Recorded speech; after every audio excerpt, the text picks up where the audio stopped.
খাওয়ার সময় ছেলেদের গোপে পানি বা খাবার লাগলে তাকে হারাম হবে? দাঁত আঁকা বাঁকা সোজা করা যাবে কি? টয়লেটে থাকা অবস্থায় যদি আজান শুরু হয় তখন কি আজান উত্তর দিতে পারি? একবার স্ত্রী সবাস করার পর ফ্রেশ না হয়ে আবার মিলিত হলে কি গুনাহ হবে? স্ত্রী মারা গেলে স্বামী গোসল করাতে পারবে?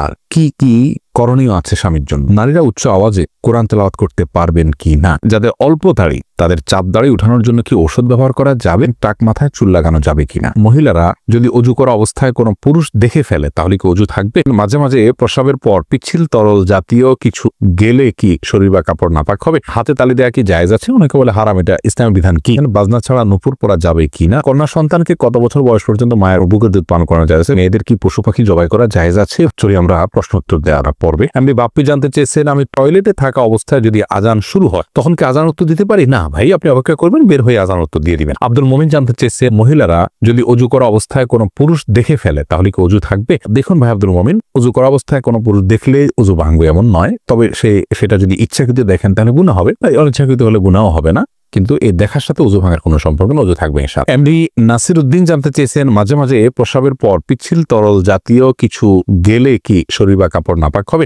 যদি শরীরে লাগে তাহলে সে অংশটা ধুয়ে ফেলবেন, কাপড় লাগলে সে অংশটা ধুয়ে ফেলবেন, বাস তাহলেই চলবে। নাপাক হবে যেটুকু লাগবে সেটুকু জায়গা। আফরিন সুলতান জান্নাত আপনি জানতে চেয়েছেন, বাজনা ছাড়া নুপুর পরা যাবে কিনা? জীবন আপনি নুপুর পড়তে পারেন যদি সেটাতে বাজনা না থাকে এবং বাহিরে আপনি যখন পরে যাবেন সেটা আপনার পায়ে থাকতে পারে, কোনো অসুবিধা নেই। সাহাবায়ে কেরামের মধ্যে থেকে অনেকে নুপুর পড়েছেন, অনেক মহিলা সাহাবীরা নুপুর পড়েছেন, এরকমটি হাদিস দ্বারা স্পষ্টভাবে আমরা জানতে পারি। এসেছে হেলাল খান জানতে চেয়েছেন, অজু করার সময় দাঁত থেকে রক্ত বের হলে কি অজু হবে? দাঁত থেকে যদি রক্ত বেশি বের হয়ে যায়, বের হতে থাকে, যার ফলে আপনার থুথু লাল হয়ে যায় এবং লালচে ভাব বেশি থাকে থুতুর মধ্যে, তাহলে সেক্ষেত্রে আপনার অজু হবে না। আর যদি লালচে ভাব কম থাকে, হালকা হলুদ হয়, তাহলে সেক্ষেত্রে অজু হয়ে যাবে। জহিরুদ্দিন মোহাম্মদ বাবর জানতে চেয়েছেন, হাতে তালি দেওয়া কি জায়েজ আছে? অনেকে বলে হারাম। এটা ইসলামের বিধান কি? হাতে তালি দেওয়া এটাকে হারাম বলার সরাসরি কোনো সুযোগ নেই, তবে অবাক করা কোনো কিছু, ভালো কিছু দেখলে মুখে সুবহানাল্লাহ বলা, আশ্চর্য হলে সুবহানাল্লাহ বলা, মাশাআল্লাহ বলা, এটা হলো সুন্নাহ, হাতে তালি নয়। কিন্তু যদি কেউ হাতে তালি দেন তাহলে সেক্ষেত্রে হারাম হয়ে যাবে, এটা মোটেও সঠিক নয়। এম এস আল মাহমুদ জানতেছেন, কন্যা সন্তানকে কত বছর বয়স পর্যন্ত মায়ের বুকের দুধ পান করানো যায়? কন্যা এবং ছেলে সন্তান সবার জন্য একই বিধান, 2 বছর পান করাবেন। ইমাম আবু হানিফার মতে তার বেশি পান করানো জায়েজ নেই, অন্যান্য ইমামদের অনেকের মতে জায়েজ আছে, যেহেতু কোনো নিষেধাজ্ঞা নেই। যেহেতু আল্লাহ কোরআন কারিমে হাওলাইনে কামেলাইনি বলেছেন, লিমান ওই আরাদা আন ইউতিম্মার রাদাআহ, যে ব্যক্তি দুধ পান করার সময় পূর্ণাঙ্গতায় পৌঁছাতে পান তিনি 2 বছর করাবেন। আল্লাহ তাআলা পরিষ্কার বলেছেন এই জন্য 2 বছর করানো জায়েজ আছে। সায়েন্টিফিকলি বিষয়টা প্রমাণিত যে পরে আর মায়ের বুকের দুধে কোনো উপকারিতা বাচ্চার জন্য থাকে না, এই জন্য 2 বছর পান করাবেন, ছেলে হোক মেয়ে হোক, যে মানে উভয় ক্ষেত্রে। খালেদা আক্তার জানতেছেন, মেয়েরা পর্দা না করলে মা বাবার কবরে কি আযাব হবে? মা বাবার যদি সেখানে কোনো দায় থাকে, ত্রুটি থাকে, তাহলে সেক্ষেত্রে তাদের আযাব হতে পারে, কিন্তু মা বাবা যদি তাদেরকে সঠিক পথের দিশা দিয়ে থাকেন, বুঝিয়ে থাকেন, দায়িত্ব পালন করে থাকেন, তাহলে সেক্ষেত্রে তাদের দায়ভার তারা শুধু সন্তানরাই বহন করবে, মা বাবার কোনো কিছু দায়ভার চাপানো হবে না। আল্লাহ বলেছেন, লা তাযরু ওয়াজরাতুন উযরা উখরা, কারোর দায়ভার অন্য কেউ বহন করবে না। লাইসা লিনসানি ইল্লা মা সাআ, প্রত্যেকে যা করবে তারই তিনি দায় নিবেন। রবিউল ইসলাম জানতে চেয়েছে, কোনো কিছুতে পা লাগলে সালাম করা কি জায়েজ? না ভাই, কোনো কিছুতে পাও লাগলে সেখানে হাত দিয়ে সালাম করতে হবে। হাত দিয়ে যদি সালাম হয় না, পা শুয়ে এটাকে সম্মান করে কোনো কথা নেই। কিন্তু আমাদের সমাজ যেহেতু পাও লাগাটাকে অসম্মান মনে করা হয়, এটা ওরফ, আর ওরফের একটা এতেবার এবং গ্রহণযোগ্যতা ইসলামী শরীয়তে আছে, যার কারণে কারোর গায়ে পাও লাগলে সেটা লাথি দেওয়ার সাথে কিছুটা সাদৃশ্যপূর্ণ হওয়ার কারণে আমাদের সমাজ এটাকে দূষণীয় মনে করে। আরবেনরা দূষণীয় মনে করে না, তারা জন্য পাওয়া লাগলেও এটাকে কিছু মনে করে না। তো আমাদের সমাজে যদি দূষণীয় মনে করা হয়, সেহেতু যার কাছে যার গায়ে পাওয়া লেগেছে তাকে যদি আপনি একটু টাচ করে আপনি আসলে পাওয়া লাগাতে চান, হাত লাগাতে চেয়েছেন অথবা অশ্রদ্ধা করতে চান, এটা বোঝাতে চান, তাহলে সেটা ঠিক আছে, এটাতে দোষের কিছু নেই। তবে এর মানে এই নয় যে তাকে আপনি সালাম দিবেন। তামান্না ইসলাম সেতু আপনি জানতে চেয়েছেন, মেয়েদের কি পশু পাখি জবাই করা জায়েজ আছে? বোন, অবশ্যই জায়েজ আছে। মুরগি, হাঁস, এই জাতীয় পশু পাখি, গরু, এগুলো জবাই করার ক্ষেত্রে অনেক উদাহরণ আমাদের সমাজে আছে। যেমন ভাই বোন 2 জন মিলে একসাথে গরু জবাই করতে পারবেন না শেয়ারে। তারপরে আপনার মেয়েরা গরু বা ছাগল বা কোনো পশু জবাই করতে পারবেন না। গোসল ফরজ অবস্থায় গরু ছাগল জবাই করা যাবে না। স্বামী স্ত্রী একজন ধরবেন, একজন জবাই করবেন, করা যাবে না। এরকম নানাবিধ কথা আমাদের সমাজে প্রচলিত আছে, এগুলো সবগুলো ভ্রান্ত ধারণা।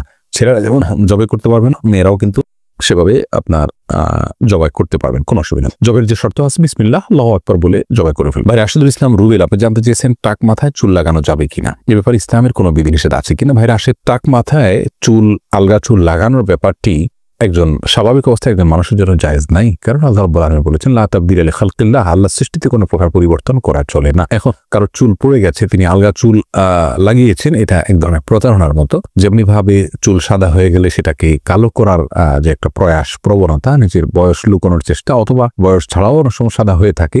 তো এই যে নিজের অবস্থার পরিবর্তন করার চেষ্টা, এই জিনিসটাকে ইসলাম ভালোভাবে দেখে না। অতএব এটাকে স্বাভাবিকভাবে রেখে দেওয়াটাই উচিত, এবং এখানে কোনো প্রকার লুকোচুরি করা এটা অনুচিত এবং অসুন্দর। এমডি আব্দুল্লাহ জানতে চেয়েছেন, নারীরা উচ্চ আওয়াজে কোরআন তেলাওয়াত করতে পারবেন কি না? ভাই আব্দুল্লাহ, নারীরা উচ্চ আওয়াজে কোরআন তেলাওয়াত করতে পারবেন, তবে সেটি পরপুরুষের কণ্ঠ পর্যন্ত, কান পর্যন্ত যেন না পৌঁছে সে ব্যাপারে চেষ্টা করতে হবে। নিজের বাসায় করতে পারেন, নিজের ঠিকানায় করতে পারেন। নিজের ঠিকানায় যদি বাসায় যদি দেবর থাকে, অন্য কেউ থাকেন, তাহলে তাদের কান পর্যন্ত যেন আওয়াজটি না যায় সে ব্যাপারে তাকে সচেতন থাকতে হবে। কারণ কোরআন তেলাওয়াতের ক্ষেত্রে কণ্ঠের মধ্যে কোমলতা সৃষ্টি করতে হয়, সৌন্দর্য সৃষ্টি করে তেলাওয়াত করা হলো তেলাওয়াতের আদব। আর সে আদব রক্ষা করতে গিয়ে কিন্তু তিনি কোমল কণ্ঠে, সুন্দর কণ্ঠে পড়তে যাবেন, সেটি পরপুরুষের মনের মধ্যে বাজে চিন্তা আসার কারণ হতে পারে। সেই জায়গা থেকে তিনি জোরে পড়বেন, যদি একাকী থাকেন বা কেউ না শুনে। আর যদি কেউ শোনার মতো থাকে তাহলে তার কান পর্যন্ত যেন না যায় সেভাবে তিনি তেলাওয়াত করবেন ইনশাআল্লাহ।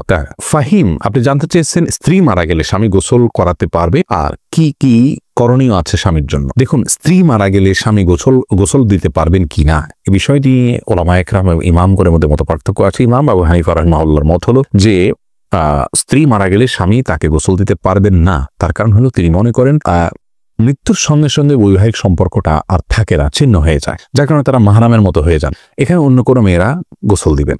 যদিও অন্য ইমামদের অনেকেরই মত হলো যেটা বৈবাহিক সম্পর্ক মৃত্যুর মাধ্যমে ভেঙে যায় না, বরং বৈবাহিক সম্পর্ক তালাক না দিলে সেটি কিয়ামত পর্যন্ত বরং চিরকালের জন্য, অনন্তসীমকালের জন্য সম্পর্কটা হয়ে যায়। যার কারণে তাদের দৃষ্টিকোণ হলো যে স্বামী তার স্ত্রীকে গোসল দিতে পারবেন, স্ত্রী তার স্বামীকে গোসল দিতে পারবেন। তো এক্ষেত্রে যদি ভিন্ন কোনো ভালো মহিলা থাকেন যিনি গোসল দিতে পারেন সেটা ভালো, এবং এক্ষেত্রে কোনো অসুবিধা নেই। মাহফুজ মুন্না, আপনি জানতে চেয়েছেন খাওয়ার সময় ছেলেদের গোপে পানি বা খাবার লাগলে তাকে হারাম হবে?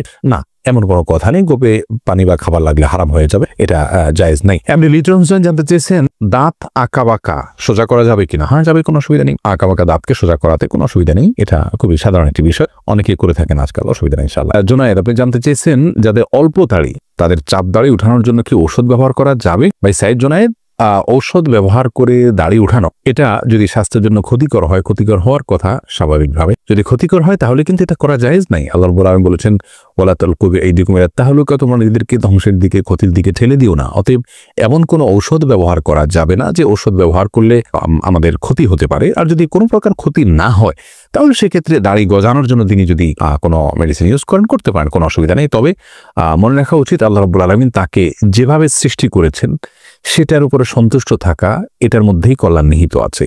চাপদাড়ি বা গালভর্তি দাড়ি হলে অনেক সুন্দর দেখা যাবে, সন্দেহ নাই, কিন্তু আল্লাহ রাব্বুল আলামিন আমাকে যেভাবে সৃষ্টি করেছেন, আল্লাহর এই ফয়সালায় সন্তুষ্ট হয়ে যাওয়া, এটার ভেতরে কিন্তু এক ধরনের তৃপ্তি আছে, এর মধ্যে এক ধরনের শান্তি আছে। এই জন্য এই ধরনের পথগুলো অবলম্বন না করা ভালো। কিন্তু যদি স্বাস্থ্যের জন্য ক্ষতিকর কিছু না হয় তাহলে করতে পারে, কোনো নিষেধাজ্ঞা নেই।